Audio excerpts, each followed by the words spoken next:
La parola all'avvocato Giuseppe Arnone. Noi raccomandiamo sempre la sintesi, grazie a tutti gli interventi. Consentitemi di aprire questo intervento con una battuta.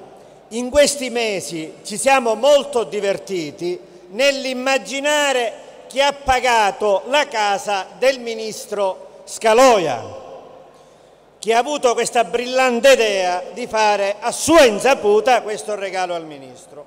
Le vicende politiche e giudiziarie di Raffaele Lombardo mi hanno portato da politico e da avvocato ad appassionarmi delle vicende catanesi e trascorro notti insonni ponendomi questa domanda: chi ha realizzato i volumi abusivi nella villa di San Giovanni La Punta del procuratore aggiunto Gennaro, a sua insaputa?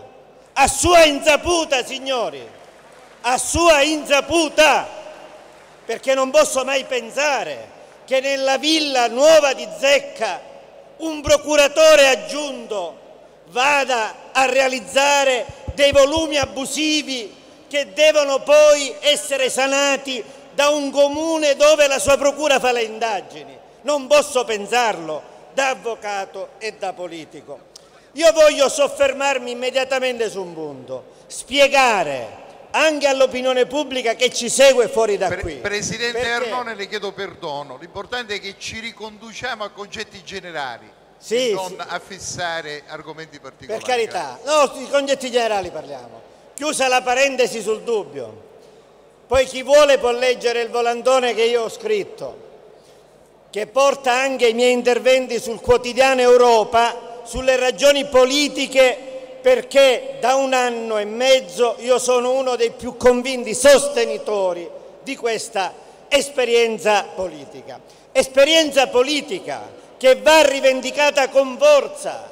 Io ho detto, e lo ribadisco, che a mio modo di vedere non vi è governo nella storia siciliana, forse dovremmo andare a Federico II, della qualità dell'attuale governo che noi oggi abbiamo. Non solo, ma i risultati che noi abbiamo sotto gli occhi, le riforme che realmente si sono concretizzate non hanno eguali nella storia siciliana, quantomeno in un così contenuto lasso di tempo. E voglio dire al mio segretario Lupo che non è pensabile consentire la costante denigrazione di un'esperienza politica, perché è chiaro che se io presento la mia fidanzata ai miei familiari dicendo quando è l'Adia, non potrò avere il loro consenso. Noi dobbiamo rivendicare le cose fatte.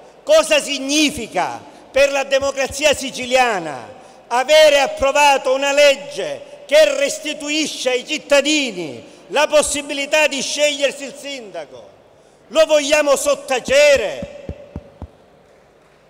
Vogliamo dimenticarlo? Che significa avere stroncato l'affare dei termovalorizzatori?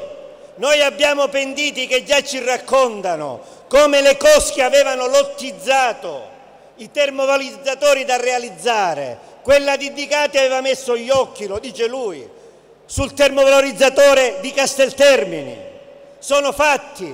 Noi abbiamo fatto una buona legge sulla ripubblicizzazione dell'acqua prima del referendum. Io quello che sto dicendo adesso a voi, e mi avvio a concludere, l'ho detto 2 giorni fa nella sede del mio partito a Sant'Andrea delle Fratte a Roma. Noi dobbiamo costruire un'alleanza tra diversi, ma avendo la capacità di comprendere quello che muta nella nostra terra di Sicilia. Io vengo da una cucciolata che è cresciuta avendo negli occhi il Pio La Torre nella sua camera ardente, e quando venne la Torre in Sicilia ci fu detto è una scelta reazionaria, il partito va indietro, si è sbagliato tutto. Poi si è visto, e ancora io credo che il miglior ministro della giustizia di questa di questo nostro Paese nell'impegno antimafia, il più coraggioso, quello che ha rischiato la vita, si chiama Claudio Martelli.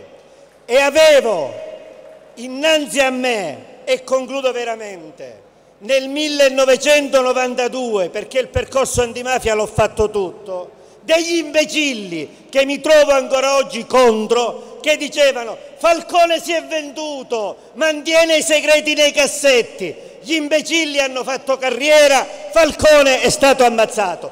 Dobbiamo comprendere qual è la realtà siciliana, come la realtà siciliana richieda grande attenzione, richieda una costruzione delle politiche, delle alleanze, con tutto quello che si riesce a muovere per realizzare, e ho finito, quelli che sono i miei valori, che ritengo siano i vostri, che erano i valori di Mattarella, di Latorre, di Falcone e Borsellino. Grazie.